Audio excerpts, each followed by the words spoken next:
Why would a woman abandon everything she's ever known to follow a bitter old woman into poverty? What secret did Ruth discover that made her willing to risk her entire future? And how did this shocking decision place her name directly in the royal bloodline of King David and Jesus Christ?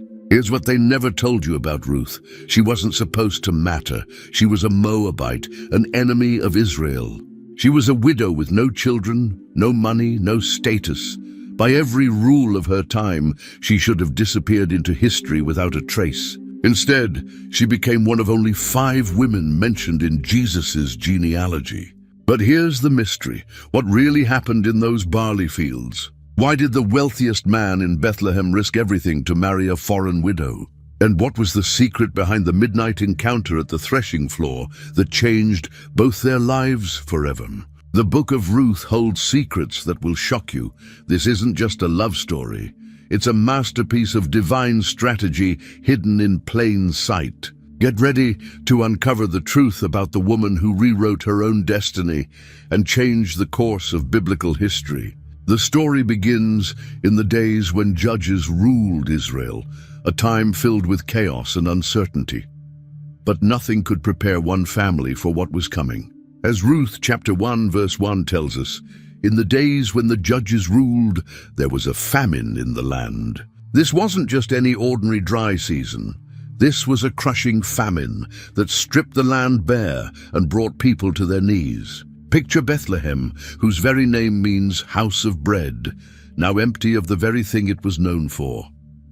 The rolling hills that should have been golden with grain now stretched out like a brown wasteland. The fields that once waved with barley and wheat now lay cracked and lifeless under the scorching sun. Animals grew thin and desperate, wells ran dry one by one, and families faced an impossible choice: stay and watch your children starve, or leave everything behind and search for life somewhere else. In this desperate time lived a man named Elimelech. His name meant, "My God is King," but right now it probably felt like God had forgotten about being king over anything. Elimelech looked at his wife Naomi, whose name meant pleasant, and their 2 young sons, Mahlon and Chilion. Every day he watched them grow thinner. Every night he heard their stomachs rumble with hunger. Every morning he stared at empty fields and wondered how much longer they could survive. The Bible simply states in verse 1 that this man went to live for a while in the country of Moab. But behind those few words lay the most heart-wrenching decision any father could make. Elimelech was about to do something that went against everything his people believed. He was leaving the promised land. This wasn't just moving to another city or finding a new neighborhood. Moab was enemy territory, a place where people worshipped foreign gods and followed customs that seemed wrong to faithful Israelites. Yet here was a father, watching his family waste away day by day, making the hardest choice any parent could make.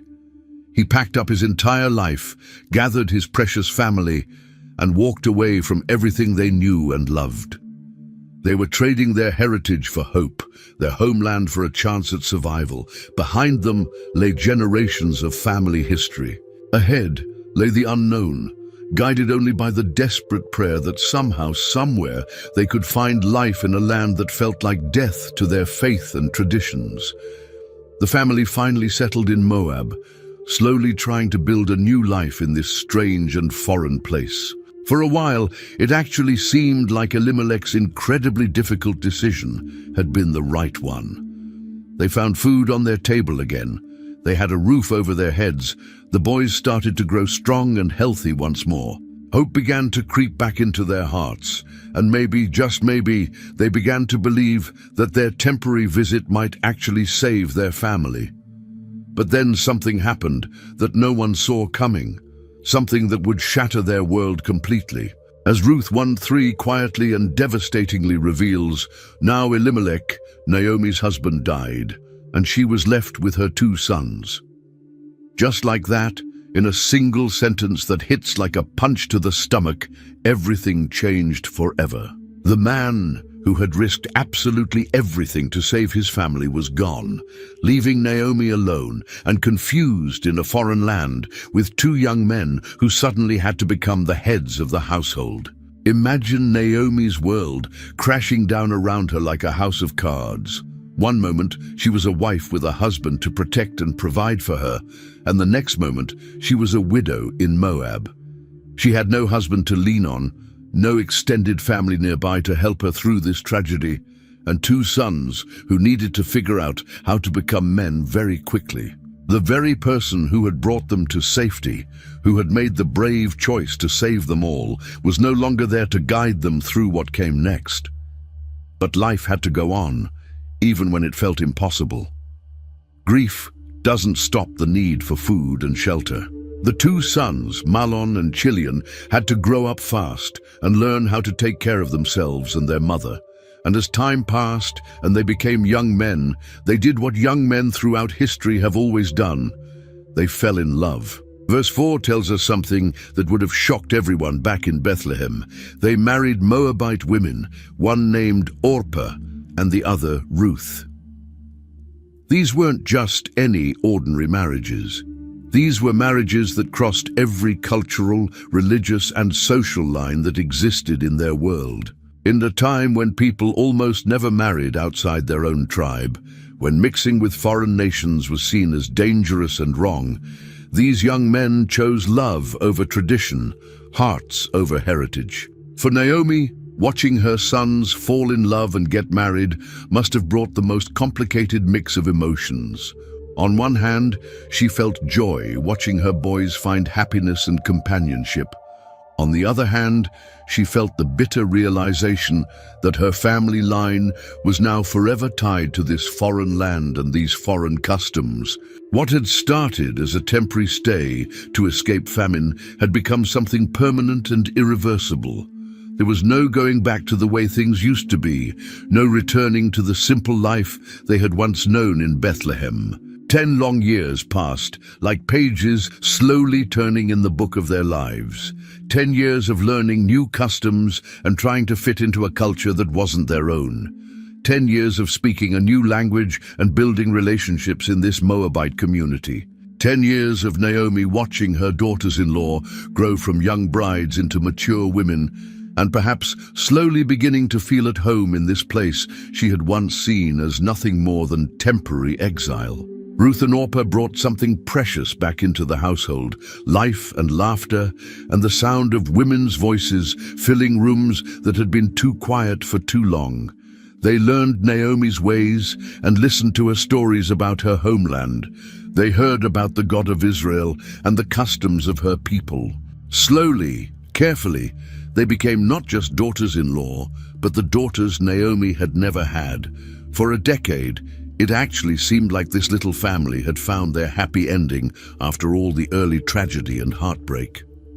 Naomi watched Ruth and Orpah become part of her world, and she became part of theirs.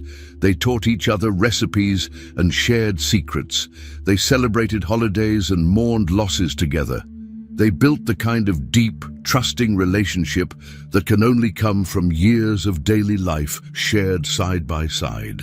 Maybe Naomi even started to believe that God had brought her to Moab not just to survive the famine, but to gain these two precious women who filled her life with love again.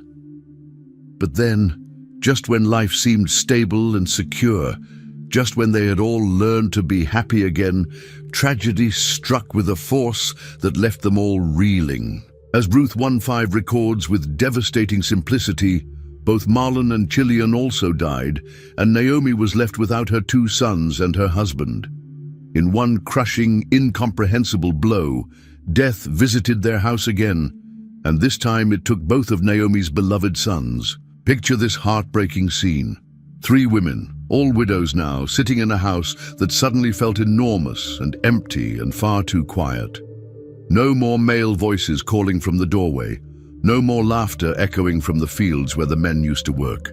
No more strong arms to embrace them at the end of a long, hard day.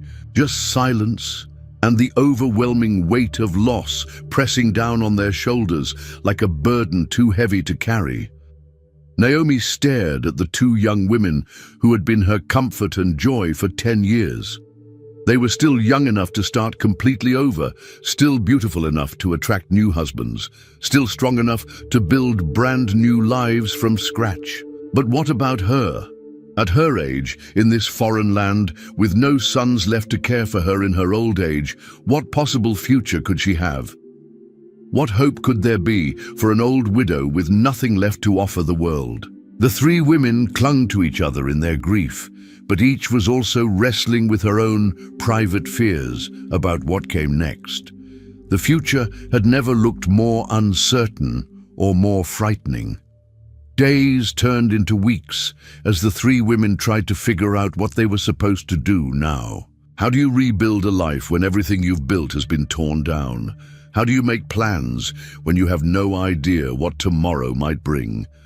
They moved through their daily routines like people in a dream, going through the motions but feeling lost and directionless. Then news arrived from Bethlehem that changed everything and gave Naomi the first clear sense of purpose she'd felt since her sons died. As verse 6 explains, when Naomi heard in Moab that the Lord had come to the aid of his people by providing food for them, she and her daughters-in-law prepared to return from there. The famine that had driven her family away from their homeland was finally over. The God of Israel had remembered his people and blessed them with harvest once again. For Naomi, this news hit her heart like lightning bolt of possibility. Home was calling to her, but it was calling to a completely different woman from the one who had left all those years ago. She had departed Bethlehem as a wife and mother, full of hope and surrounded by love. Now she would return as a childless widow, carrying nothing but grief and disappointment, but still the call of home was strong. She made her decision quickly and decisively. There was nothing left for her in Moab except painful memories and the constant reminder of everything she had lost. At least in Bethlehem, she could die among her own people, speaking her own language, worshipping her own God. Maybe she could find some distant relative who would help her in her old age, or at least she could find a place where she belonged. But as she looked at Ruth and Orpah, her heart broke all over again in a completely new way. These precious young women had already given up 10 years of their lives caring for her family. They had loved her sons with everything they had, served faithfully in her household, and treated her like their own mother. They had been loyal and kind and everything anyone could ask for in daughters-in-law. Now she was about to abandon them just as surely as fate had abandoned her. The guilt was almost unbearable. But what choice did she have? She couldn't ask them to follow her into a life of poverty and loneliness. She couldn't expect them to sacrifice their futures for an old woman who had nothing left to give them in return.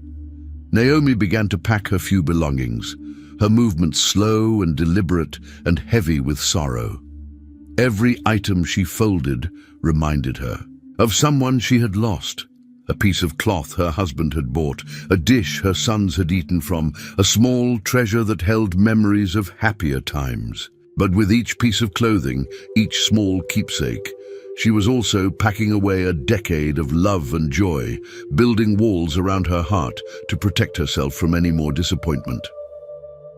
The three women set out together on the long, dusty road that would take them from Moab toward Judah, their few possessions bundled on their backs and their hearts heavy with uncertainty. With every step they took, Naomi's internal struggle grew stronger. She couldn't stop thinking about what she was doing to these two precious women who had already sacrificed so much for her family. The further they walked, the more the guilt ate away at her. These young women had their whole lives ahead of them. They deserved happiness and security and the chance to have children and build families of their own. But if they followed her to Bethlehem, what kind of life could she possibly offer them? They would be foreigners in a strange land, widows with no prospects, stuck caring for a bitter old woman who had already lost everything that mattered to her. Finally, when the weight of her conscience became too much to bear, she couldn't walk another step. As Ruth 1:8-9 records, she stopped right there on the road and turned to face them with tears in her eyes. "Go back, each of you, to your mother's home. May the Lord show you kindness, as you have shown kindness to your dead husbands and to me. May the Lord grant that each of you will find rest in the home of another husband." Naomi's voice cracked and trembled as she spoke these words. She was essentially asking them to do something that seemed impossible, to forget the last 10 years of their lives, to pretend their marriages had never happened, to start over as if they had never known love or loss, or the deep bonds that had formed between them. But she also knew this was their only real hope for any kind of meaningful future. "You're still young," she continued, trying to keep her voice steady even as her heart was breaking. "You're still beautiful. You can find new husbands among your own people, have children, build the lives you deserve and dream about. But if you come with me, what do I have to offer you? Nothing but poverty and loneliness and the burden of caring for a bitter old woman who has clearly been forgotten by God." The words hung in the air between them like a challenge that would change everything. Here, at this exact crossroads between Moab and Judah, between past and future, between loyalty and self-preservation, each woman had to choose the path that would define the rest of her life. And whatever they chose in this moment would change their destinies forever. The three women stood there, crying together, holding each other as tightly as if they could somehow stop time itself and avoid having to make this terrible choice. Verse 10 captures the depth of their anguish. "And they wept aloud. Then they said to her, 'We will go back with you to your people.'" But Naomi knew they were speaking from pure emotion, not from wisdom or clear thinking about what was best for their futures.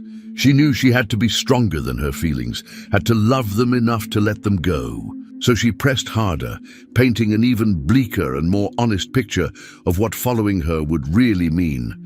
In verses 11-13, she laid out the harsh reality with brutal honesty. "Return home, my daughters. Why would you come with me? Am I going to have any more sons who could become your husbands? Return home, my daughters. I am too old to have another husband. Even if I thought there was still hope for me, even if I had a husband tonight and then gave birth to sons, would you wait until they grew up? Would you remain unmarried for them? No, my daughters. It is more bitter for me than for you, because the Lord's hand has turned against me." Her words hit them like physical blows, each sentence more devastating than the last. She was telling them in the clearest possible terms that following her meant choosing a life of permanent widowhood, with no hope of children or security or any of the things that made life worth living for women in their culture. It was a future too grim and hopeless for anyone to choose willingly. The weeping grew louder and more desperate. These weren't just tears of sadness. These were the tears of women being torn apart by impossible choices, by love and loyalty, competing with wisdom and survival. The sound of their crying echoed across the empty landscape like a lament for everything they were about to lose. Finally, the moment of decision came. As verse 14 tells us with heartbreaking simplicity, "At this they wept aloud again. Then Orpah kissed her mother-in-law goodbye, but Ruth clung to her." Orpah made her choice, and it was both heartbreaking and completely understandable. Watch her as she kissed Naomi with all the love and tenderness that 10 years of family life had built. Between them, she whispered her goodbyes through tears that seemed like they would never stop flowing. Then, with shoulders shaking from sobs, but steps that were determined and resolute, she turned back toward Moab, toward everything familiar and safe and sensible. Orpah was choosing survival over sentiment, security over sacrifice, practical wisdom over romantic loyalty. She was making the choice that almost anyone in her situation would make, the choice that made sense, the choice that offered hope for a real future. And honestly, who could blame her for that? Who could criticize her for choosing life over a beautiful but ultimately pointless gesture? But Ruth didn't move. even as Orpah's figure grew smaller and smaller in the distance, even as the practical choice walked away down the dusty road, Ruth held tighter to Naomi's arm and refused to let go. Her grip was firm and determined, as if she was holding on to something much more important than just an old woman's hand. Naomi looked at her with surprise and fresh pain. She had expected both women to make the same sensible choice. Now she had to try one more time to convince Ruth to save herself. "Look," she said, pointing toward Orpah's retreating figure with desperation in her voice, "your sister-in-law is going back to her people and her gods. Go back with her. It's not too late. You can still catch up with her and return to everything you've ever known." This was Ruth's final chance, her last opportunity to choose the easy path that made sense to everyone else. One word, one step, and she could catch up with Orpah and return to familiar customs, comfortable traditions, and the real possibility of finding love and security again. The sensible choice was right there within reach, calling to her to be practical and think about her own future. Instead, she did something that nobody expected, something that seemed to defy all logic and reason. Something that would echo through history and be remembered thousands of years later. Ruth opened her mouth and spoke words that would become some of the most beautiful and powerful in all of human literature. Ruth 1:16-17 gives us her immortal response, words that have inspired countless people through the centuries. But Ruth replied, "Don't urge me to leave you or to turn back from you. Where you go, I will go, and where you stay, I will stay. Your people will be my people, and your God, my God. Where you die, I will die, and there I will be buried. May the Lord deal with me, be it ever so severely, if even death separates you and me." These weren't just pretty words spoken in an emotional moment, the kind of dramatic promise that sounds good but fades when reality sets in. Ruth was making a binding oath, calling on God himself to witness her commitment and hold her accountable to it. She was choosing to abandon literally everything: her homeland, her culture, her religion, her language, her family, and her future. Security, to follow an old woman into complete uncertainty. Think carefully about what she was giving up. The chance to remarry among her own people who understood her background, the comfort of familiar customs and traditions that had shaped her entire life, the security of her family's support and protection, and what was she choosing instead? Poverty, isolation, the burden of caring for someone else's grief, and life as a permanent foreigner in a land that might never accept her. But somehow, Ruth saw something that others missed. In Naomi's bitterness, she saw a loyalty worth following. In Naomi's pain, she saw a love worth sharing.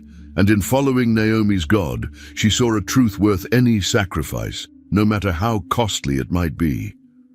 When Naomi finally realized that Ruth was absolutely and completely determined to come with her, that no amount of arguing or reasoning would change her mind, verse 18 says simply, she stopped urging her. What was the point of continuing to fight? Ruth had made her choice with her eyes wide open, fully understanding what she was giving up and what she was choosing instead. So the two women continued their long journey together, but now everything about their situation had changed completely. They walked mostly in silence, each woman lost deep in her own thoughts and fears about what lay ahead. Naomi wrestled with overwhelming guilt about allowing Ruth to make such an enormous sacrifice. What kind of person lets someone throw away their entire future out of misguided loyalty?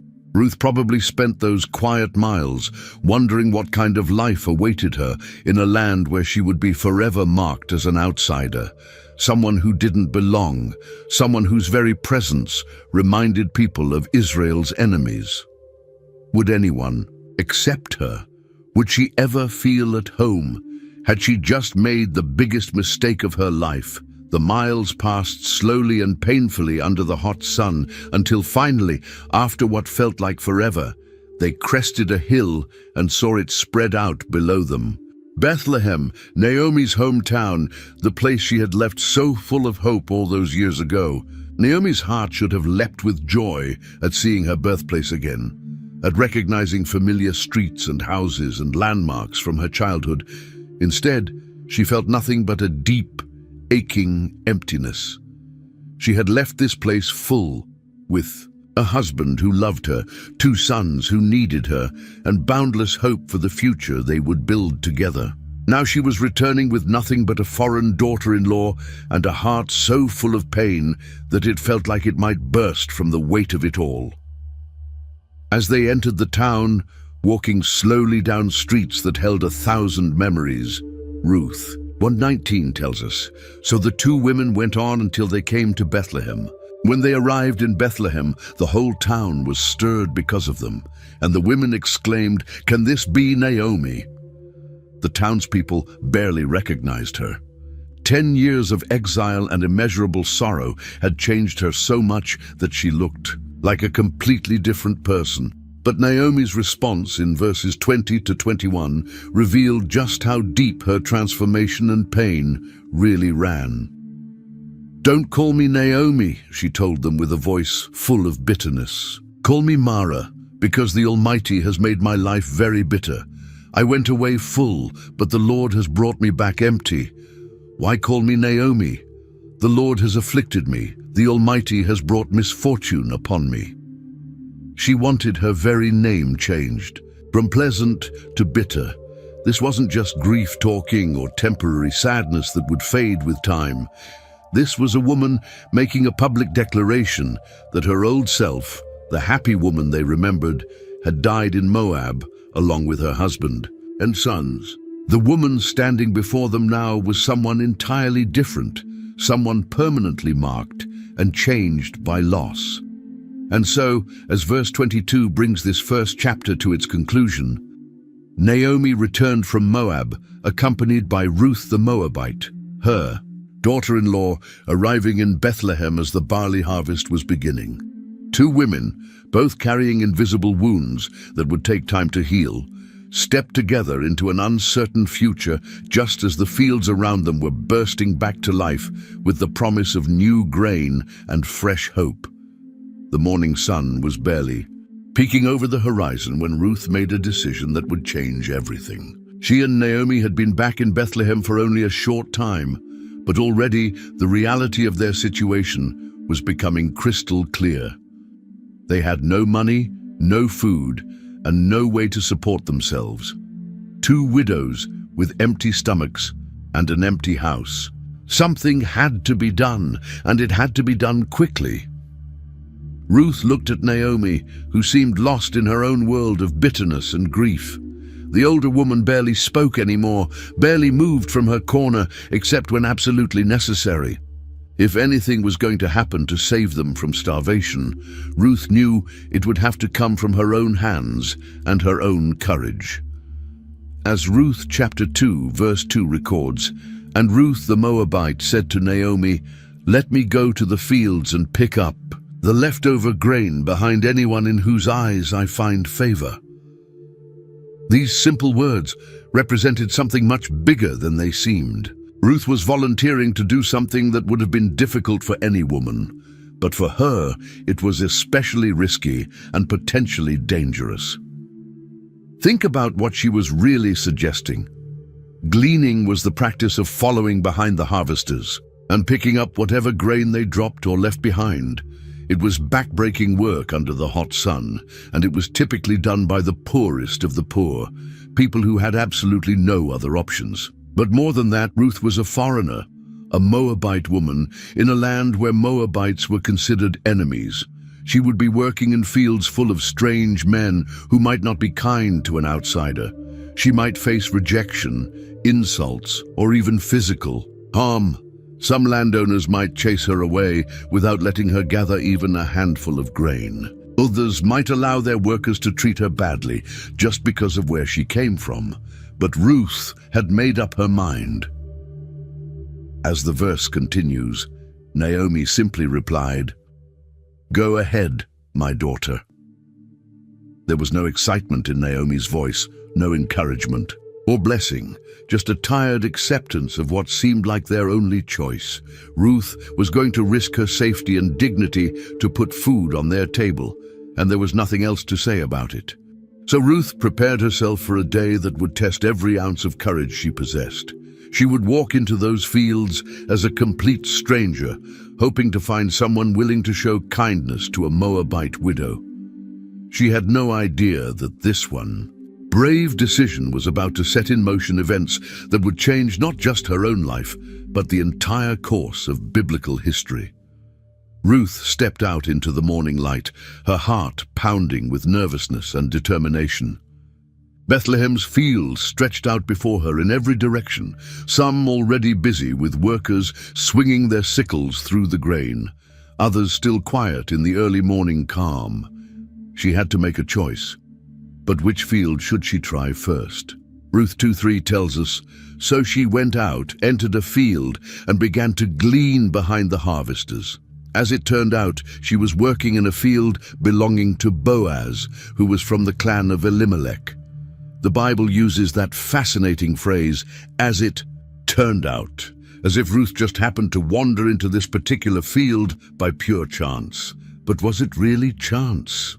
Ruth didn't know the area, didn't know which fields belonged to which owners, and had no way of knowing that she was walking onto property owned by someone connected to her dead father-in-law. She simply picked a field that looked promising and hoped for the best. Picture Ruth walking along the edges of different properties, trying to work up the courage to actually step into one of them and start picking up grain. She probably felt like everyone was watching her, wondering who this foreign woman was and what she thought she was doing in their neighborhood. Finally, she chose one field that seemed busy with workers and walked right in. She didn't know she had just stepped onto land belonging to Boaz, a wealthy and respected man in Bethlehem. She didn't know that Boaz was actually related to Elimelech, Naomi's dead husband. She had no idea that this random choice was about to bring her face to face with someone who could change her entire future.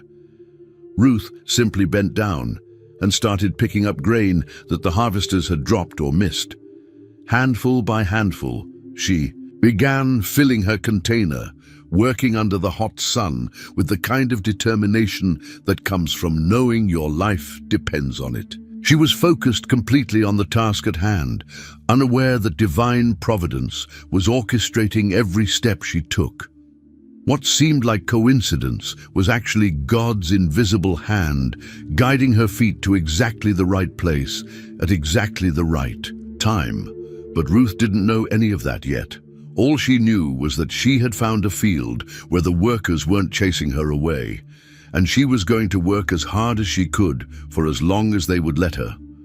The sun was climbing higher when a new voice cut through the sounds of harvest work. Someone important had arrived in the field, and Ruth could sense the change in atmosphere immediately. Workers straightened up and spoke more respectfully. There was a different energy in the air. Ruth 2:4 introduces us to this moment. Just then, Boaz arrived from Bethlehem and greeted the harvesters. "The Lord be with you." "The Lord bless you," they answered. This wasn't just casual small talk. These were the words of a man who honored God and workers who respected their boss. But Ruth had no idea who this person was or why everyone seemed to treat him with such reverence. Boaz looked around his field, checking on the work and the workers as any good landowner would do. But then his eyes stopped on someone he didn't recognize, a young woman working among the gleaners, someone who clearly wasn't from around here. As verse 5 records, Boaz asked the overseer of his harvesters, "Who does that young woman belong to?" In that culture, women were typically identified by their relationship to men, whose daughter they were or whose wife. But this woman was working alone, with no male protection or identification. The overseer had obviously been watching Ruth and was ready with information. Verse 6-7 gives us his response. She is the Moabite who came back from Moab with Naomi. She said, "Please let me glean and gather among the sheaves behind the harvesters." She came into the field and has remained here from morning till now, except for a short rest in the shelter. Listen to what the overseer had noticed. Ruth wasn't lazy or taking advantage of the situation. She had asked permission politely, instead of just assuming she could work there. She had been laboring steadily since morning with only a brief break. She showed respect, determination, and a strong work ethic that impressed even the field supervisor. But more than that, the overseer specifically mentioned that she was the Moabite who came back from Moab with Naomi. Word had already spread through Bethlehem about Naomi's return and the foreign daughter-in-law who had chosen to come with her. Ruth's reputation for loyalty and kindness had preceded her into this field. Boaz was getting his first real look at the character of this young woman, and everything he heard impressed him. Here was someone who had given up her own country to care for a grieving mother-in-law, and who was now working hard under difficult circumstances to provide for both of them. This wasn't just any gleaner, this was someone special. What happened next was completely unexpected. Instead of simply nodding and moving on to other business, Boaz did something that would have shocked everyone in that field. He walked directly over to Ruth and spoke to her personally. Ruth 2:8-9 captures this remarkable moment. So Boaz said to Ruth, "My daughter, listen to me. Don't go and glean in another field, and don't go away from here. Stay here with the women who work for me. Watch the field where the men are harvesting, and follow along after the women. I have told the men not to lay a hand on you. And whenever you are thirsty, go and get a drink from the water jars the men have filled." Think about how extraordinary this was. Boaz, a wealthy and powerful landowner, was personally speaking to a poor Moabite gleaner. He was calling her "my daughter," a term of endearment and protection. He was giving her exclusive permission to work in his field and nowhere else, essentially guaranteeing her a stable source of food. But even more amazing was the protection he offered. He had specifically instructed his male workers not to touch her or bother her in any way. In a world where women, especially foreign women, were often vulnerable to harassment or abuse, this was incredibly significant. Ruth could work safely knowing that the owner himself was watching out for her, and the offer of water was huge too. In the heat of harvest season, water was precious. Typically, gleaners would have to find their own water sources or hope someone would take pity on them. But Boaz was telling Ruth to drink freely from the same water that his own workers used. She was being treated like family instead of like an outsider.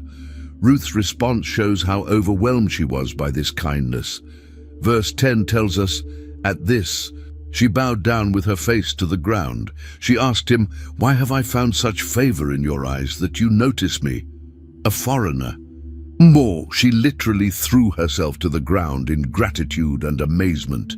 She couldn't understand why this powerful man was being so kind to someone like her. In her mind, she was nobody special, just a foreign widow trying to survive. She had expected at best to be tolerated, and at worst to be chased away. Instead, she was being treated with honor and generosity that seemed too good to be true. Boaz looked down at Ruth, still bowed on the ground before him, and his next words revealed that he knew much more about her story than she had realized. This wasn't just random kindness from a generous landowner. This was recognition and respect for someone whose character had impressed an entire community. Ruth 2:11-12 gives us Boaz's powerful response. Boaz replied, "I've been told all about what you have done for your mother-in-law since the death of your husband, how you left your father and mother and your homeland and came to live with a people you did not know before. May the Lord repay you for what you have done. May you be richly rewarded by the Lord, the God of Israel, under whose wings you have come to take refuge." These words hit Ruth like a thunderbolt. Boaz wasn't just being nice. He understood the enormous sacrifice she had made. He knew she had left everything familiar and safe to care for Naomi. He recognized that her decision to come to Israel meant she had chosen to trust in Israel's God instead of the gods of her own people. The phrase, "under whose wings you have come to take refuge," was especially meaningful. It was the language of covenant protection, the way someone would describe a person who had truly converted to faith in the true God. Boaz was acknowledging that Ruth's journey to Bethlehem wasn't just geographical, it was spiritual. Ruth had grown up worshipping Moabite gods, but somewhere along the way, she had learned about the God of Israel from Naomi. She had seen something in Naomi's faith that was worth following, even when that faith seemed tested by tragedy and loss. Now Boaz was blessing her in the name of that same God, welcoming her into the community of believers. Ruth 2:13 shows how deeply these words affected her. "May I continue to find favor in your eyes, my Lord," she said. "You have put me at ease by speaking kindly to your servant, though I do not have the standing of one of your servants." She was overwhelmed by being treated with such dignity and respect. Notice how she described herself. She didn't even consider herself worthy to be counted among his regular servants.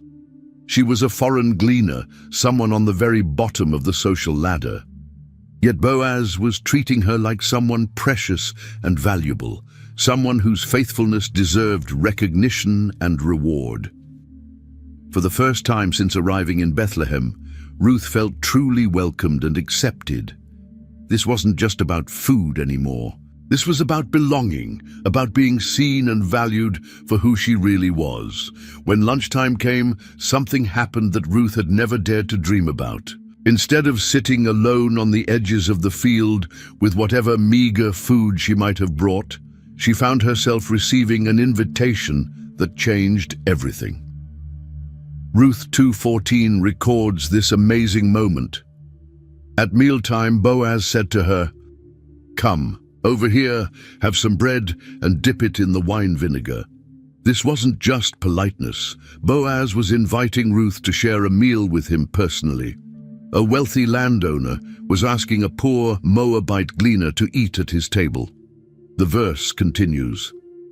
When she sat down with the harvesters, he offered her some roasted grain. She ate all she wanted and had some left over.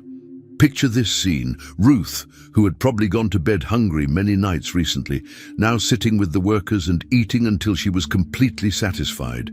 She even had leftovers, something she could take home to Naomi, but the generosity didn't stop there. When Ruth got up to continue gleaning after lunch, Boaz did something that was absolutely unprecedented. Verses 15-16 tell us, as she got up to glean, Boaz gave orders to his men, "Let her gather among the sheaves and don't reprimand her. Even pull out some stalks for her from the bundles and leave them for her to pick up, and don't rebuke her."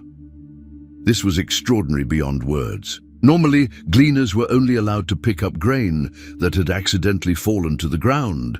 They were forbidden from taking anything directly from the harvested bundles. But Boaz was telling his workers to actually take grain out of the bundles and drop it on purpose for Ruth to find. He was essentially giving her a private harvest within the public harvest. His workers were to treat her not like a gleaner at all, but like someone deserving special care and provision. This level of favor was unheard of in that society. Ruth worked through the afternoon, hardly believing what was happening to her. Everywhere she looked, there seemed to be extra grain just waiting to be picked up. The workers were kind to her, no one bothered her, and the amount of grain she was collecting was far beyond anything she had hoped for. When the day finally ended and Ruth gathered up everything she had collected, the result was astounding. Verse 17 tells us, "So Ruth gleaned in the field until evening. Then she threshed the barley she had gathered, and it amounted to about an ephah." An ephah was roughly 20 to 30 pounds of grain, an enormous amount for a single day's gleaning. Most gleaners would be thrilled to collect a few pounds of grain in a day. Ruth had gathered enough to feed herself and Naomi for weeks. This wasn't just provision, it was abundance, beyond anything she could have imagined when she first stepped into that field that morning. Ruth hurried home as fast as she could, her heart racing with excitement and her arms aching from carrying so much grain. She couldn't wait to show Naomi what had happened, to share the incredible story of kindness and provision that had filled her entire day. When she arrived at their small house, Ruth 2:18 tells us she carried it back to town, and her mother-in-law saw how much she had gathered. Ruth also brought out and gave her what she had left over after she had eaten enough. Picture Naomi's shock when she saw the enormous pile of grain Ruth was carrying, plus the leftover food from lunch. Naomi stared at the abundance spread out before her, hardly believing what she was seeing. This was far more than any gleaner should have been able to collect in a single day. Something extraordinary had happened, and she needed to know what it was.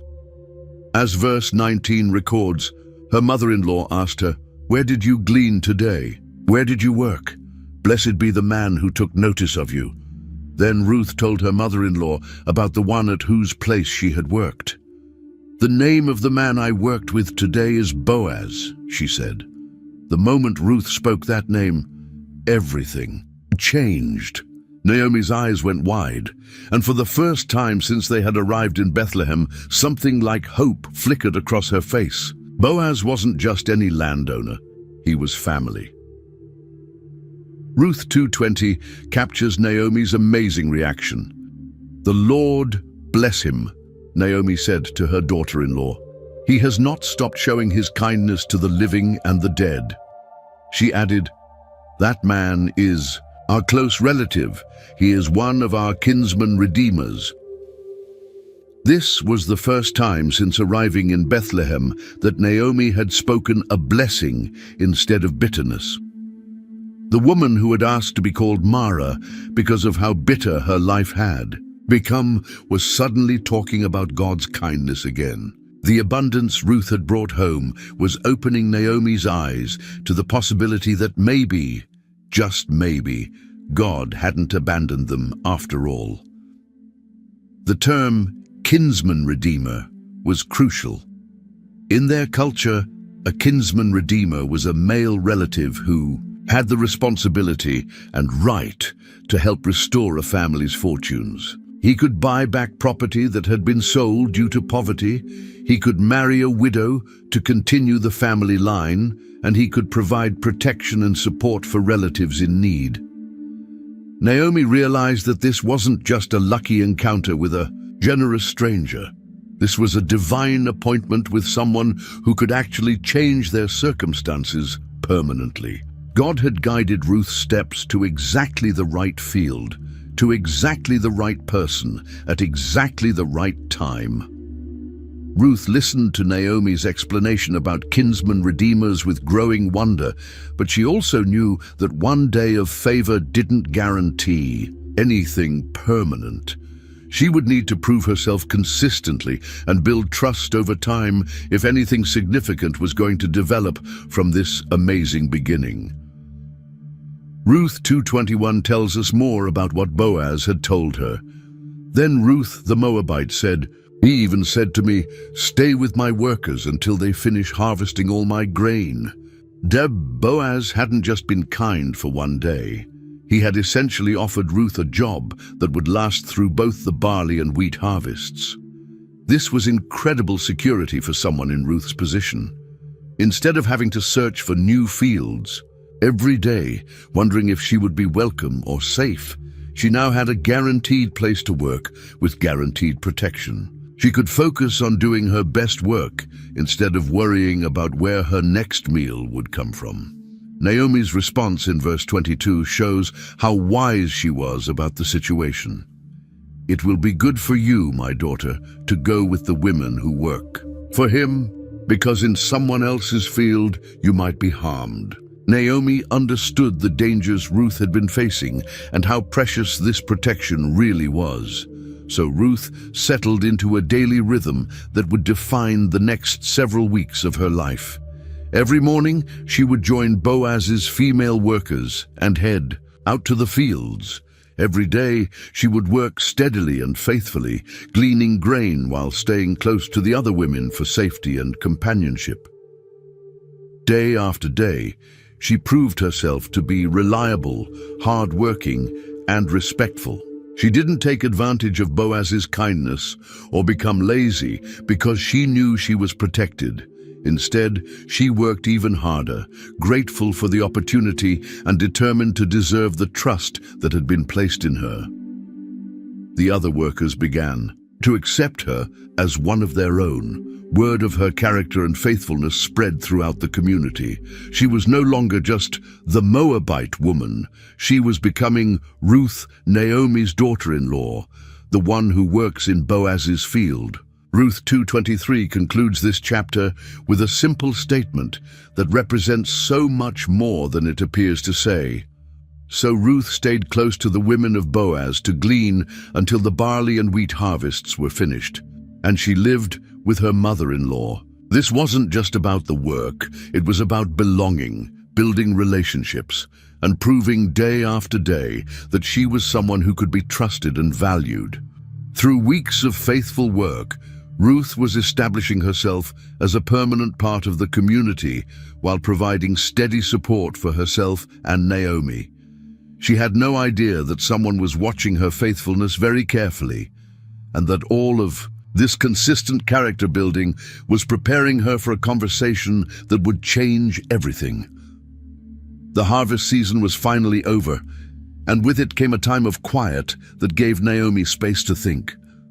For weeks, she had watched Ruth go out to the fields every day and come home with grain and stories about Boaz's continued kindness. She had seen how her daughter-in-law's reputation in the community had grown, how people spoke of her with respect and admiration.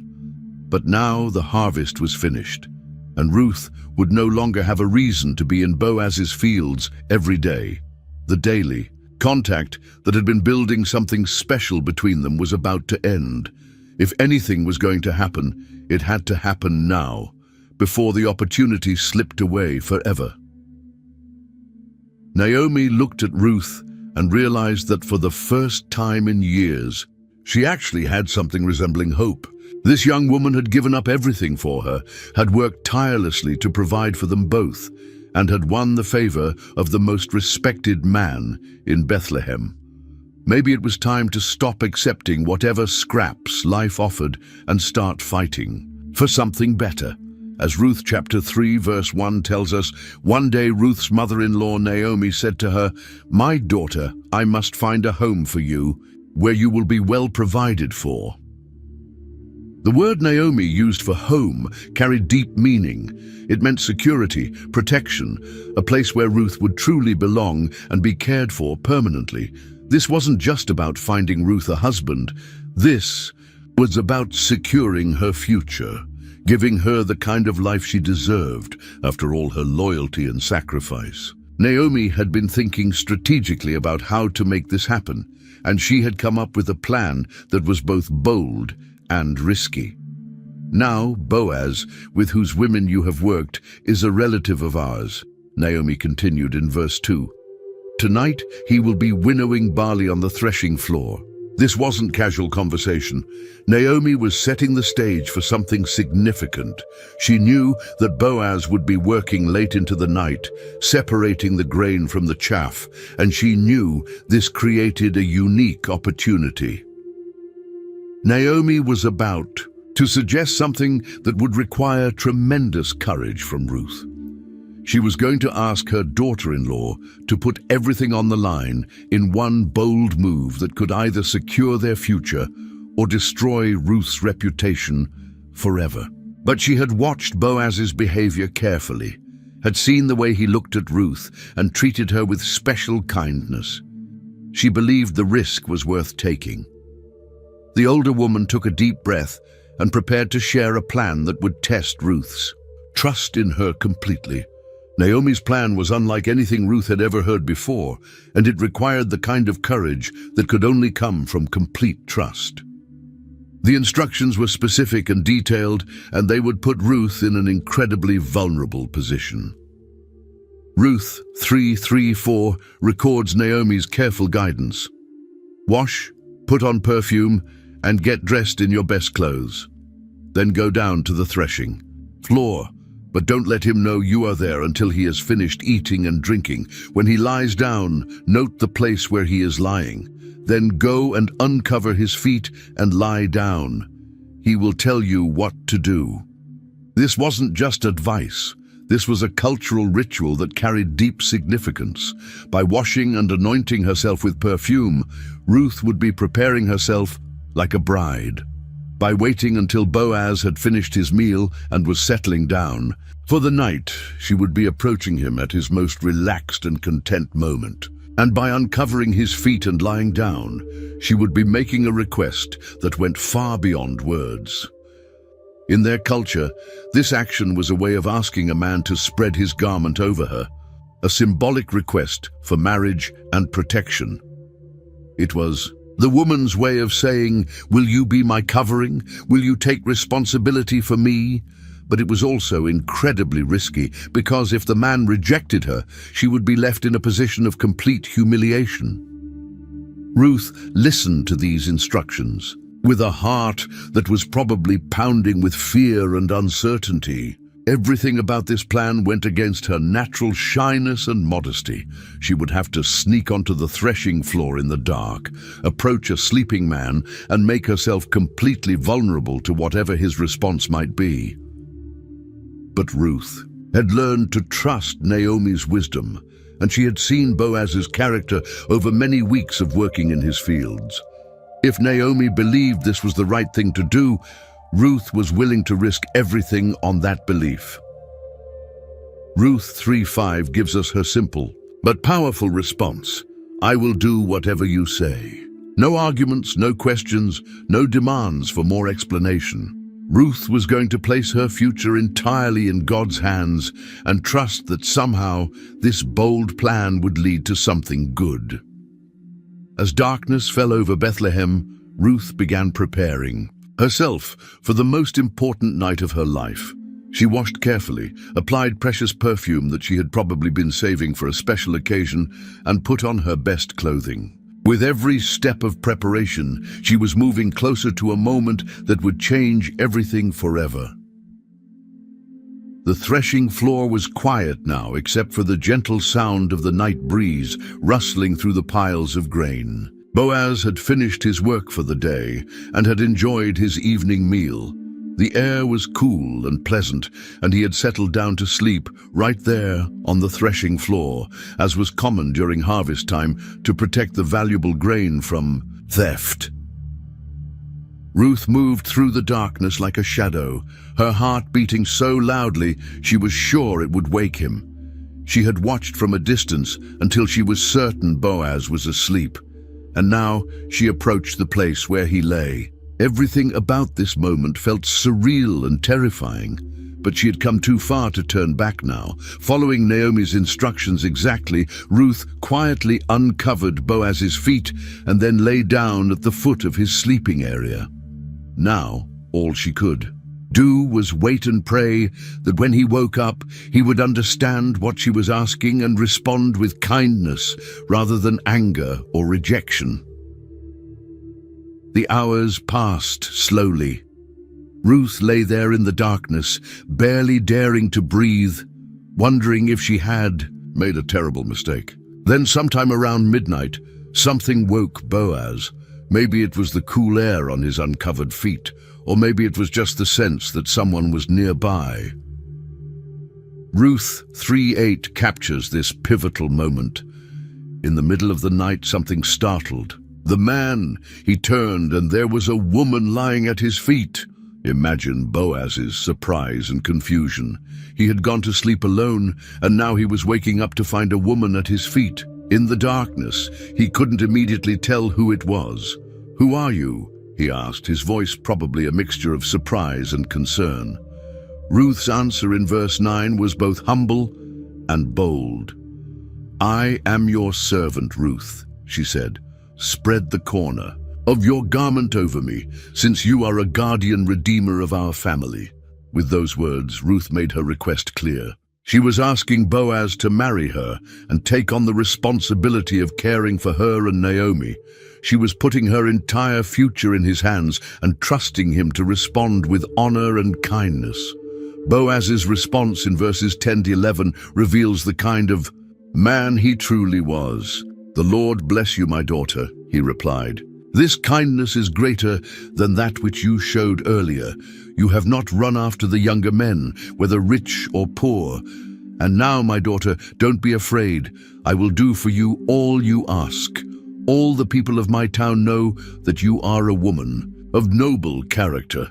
Boaz was not angry or offended by Ruth's boldness. Instead, he was impressed by her loyalty and wisdom. He recognized that she could have pursued any number of younger men, but she had chosen to honor her family obligations and approach the one who had the legal right to redeem them. Just when it seemed like everything was going to work out perfectly, Boaz revealed a complication that neither Ruth nor Naomi had anticipated. There was a legal issue that had to be resolved before he could do what Ruth was asking. Ruth 3:12-13 records Boaz's careful explanation. "Although it is true that I am a guardian redeemer of our family, there is another who is more closely related than I. Stay here for the night, and in the morning, if he wants to do his duty as your guardian redeemer, good, let him redeem you. But if he is not willing, as surely as the Lord lives, I will do it. Lie here until morning." This was devastating news. Ruth had summoned all her courage to approach Boaz, had risked her reputation and her future, only to learn that someone else had the first legal right to marry her and redeem her family's property. All of her hope now depended on what this other relative would decide to do. But notice Boaz's character in this moment. A lesser man might have taken advantage of the situation, might have been willing to bypass the legal requirements for his own benefit. But Boaz was committed to doing things properly, according to the law, even if it meant he might lose Ruth forever. He was also practical about the immediate situation. Ruth couldn't leave the threshing floor in the middle of the night without creating a scandal that would destroy her reputation. She would have to wait until morning, spending the night in this incredibly awkward situation, trusting that Boaz would protect her honor. The promise Boaz made was solemn and binding. "As surely as the Lord lives, I will do it." He was calling on God as his witness that if the closer relative refused his responsibility, Boaz would step in and fulfill the role of redeemer. Ruth could trust that promise completely, but she also had to face the possibility that the closer relative would accept the responsibility, which would mean marrying him instead of Boaz. She would have to trust that God's plan was bigger than her own preferences and that whatever happened would be for the best. Ruth lay there in the darkness beside this honorable man who had just promised to take care of her future one way or another. She didn't know what the morning would bring, but she knew she was in the hands of someone who would treat her with respect and integrity, no matter what happened. The night passed slowly, with both of them probably lying awake, thinking about the conversation that would take place at the city gate the next day, a conversation that would determine the rest of Ruth's life. As the first light of dawn began to appear on the horizon, Boaz knew that Ruth needed to leave the threshing floor before anyone else saw her there. Her reputation depended on this midnight encounter remaining private until he could resolve the legal situation properly. But Boaz also knew that Ruth would be returning to Naomi with questions about what had happened, and he wanted to send a message that would give both women hope while they waited for his next move. He needed to send a sign that would tell them he was serious about his promise and committed to taking care of them. Ruth 3:15 tells us what happened next. He also said, "Bring me the shawl you are wearing and hold it out." When she did so, he poured into it 6 measures of barley and placed the bundle on her. This wasn't just a generous gift, it was a symbolic message that spoke louder than words. 6 measures of barley was a substantial amount of grain, enough to feed Ruth and Naomi for quite some time. But more than the practical value, This gift was Boaz's way of saying that Ruth would not go home empty-handed, that he was already providing for her even before the legal matters were settled. The symbolism was powerful too. Just as he was filling her cloak with grain, he was promising to fill her life with provision and security. He was demonstrating that he was a man who backed up his words with actions, who would take care of her needs even when he wasn't legally obligated to do so yet. Then he went back to town, the verse concludes. Boaz left Ruth there in the early morning light, carrying this heavy bundle of grain and an even heavier burden of hope and anticipation. He had work to do in town, legal arrangements to make, conversations to have, a future to secure. Ruth made her way home through the quiet streets of Bethlehem, probably struggling under the weight of all that barley, but feeling stronger and more hopeful than she had in a long time. The night had been terrifying and uncertain, but it had ended with a promise and a gift that proved Boaz's intentions were honorable. When she arrived home, Naomi was waiting anxiously for news. Ruth 3:16 captures this moment. When Ruth came to her mother-in-law, Naomi asked, "How did it go, my daughter?"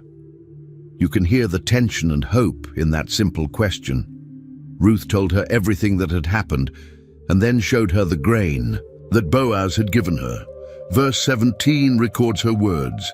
He gave me these 6 measures of barley, saying, "Don't go back to your mother-in-law empty-handed." Naomi understood immediately what this gift meant. This wasn't just grain, this was a promise. A down payment on a commitment that Boaz intended to fulfill. Her plan had worked, and now all they could do was wait to see how the legal situation would resolve itself. Boaz wasted no time in addressing the legal complication that stood between him and Ruth. Early that morning, he made his way to the city gate, which served as the courthouse and business center of Bethlehem. This was where all official transactions took place, where contracts were made, and where disputes were settled in front of witnesses. Ruth 4:1 shows us how deliberately Boaz handled this situation.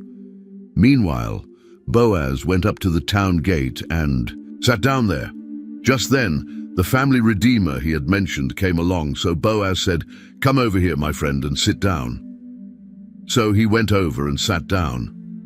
This wasn't a coincidence. Boaz had positioned himself at the gate specifically to intercept this relative when he came into town. He was taking control of the situation and making sure it was resolved quickly and properly. Next, Boaz gathered the required witnesses for this legal transaction. Verse 2 tells us, Boaz took 10 of the elders of the town and said, "Sit here," and they did so. 10 elders was the standard number needed to make official legal decisions in their culture. Everything Boaz was doing showed that he understood the law and was committed to following it exactly. Now came the crucial conversation. Boaz presented the situation carefully, starting with the part that would be most appealing to the closer, relative. Ruth 4:3-4 records his words. Then he said to the guardian redeemer, "Naomi, who has come back from Moab, is selling the piece of land that belonged to our relative Elimelech.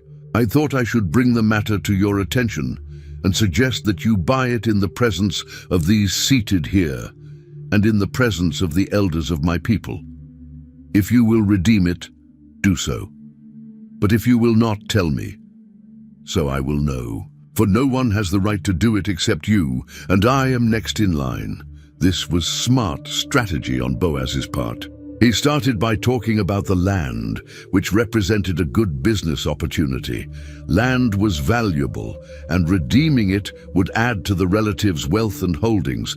At this point, it seemed like a straightforward and profitable transaction. The relative's response in verse 4 was immediate and positive. "I will redeem it." He was thinking only about the financial benefit of acquiring more property. He had no idea what else was involved in this particular redemption. But Boaz wasn't finished. He had presented only half of the legal obligation, and now came the part that would change everything. The relative was about to learn that redeeming the land came with responsibilities he hadn't considered. Boaz had carefully set up this moment, and now it was time to reveal the complete picture of what redemption would require. The closer relative had agreed enthusiastically to redeem the land, but he didn't yet understand the full scope of his responsibility. Ruth 4:5 captures the pivotal moment when everything changed. Then Boaz said, "On the day you buy the land from Naomi, you also acquire Ruth the Moabite, the dead man's widow, in order to maintain the name of the dead with his property." The silence that followed these words must have been deafening. Suddenly, this wasn't just about buying land. It was about taking on a wife and the responsibility to have children who would carry on the dead husband's name rather than his own. Any sons born to Ruth would inherit the redeemed property, not the Redeemer's existing children. You can almost see the relative's face changing as he realized what this would mean for his own family's inheritance. If he married Ruth and she had sons, those children would have a claim on his wealth. Instead of adding to his own family's holdings, he would be creating potential competitors for his existing heirs. His response in verse 6 was immediate and decisive. At this, the guardian redeemer said, "Then I cannot redeem it because I might endanger my own estate. You redeem it yourself." "I cannot do it." The land deal that had seemed so attractive moments before was suddenly too risky and complicated for him to handle. Now came the formal legal procedure to transfer the right of redemption from one man to the other. Verse 7 explains, "The custom, now in earlier times in Israel, for the redemption and transfer of property to become final, one party took off his sandal and gave it to the other. This was the method of legalizing transactions in Israel." Verse 8 tells us what happened next. "So the guardian redeemer said to Boaz, 'Buy it yourself,' and he removed his sandal." This simple action was legally binding and irreversible. By removing his sandal and giving it to Boaz, the closer relative was officially transferring all rights and responsibilities to him. It might seem like a strange custom to us, but in their culture, the sandal represented a person's right to walk on and possess land. By giving his sandal to Boaz, the relative was symbolically saying, "You now have the right to walk where I could have walked. This responsibility is yours, not mine." Boaz held that sandal in his hands and knew that everything had just changed. The legal obstacle that had stood between him and Ruth was now gone.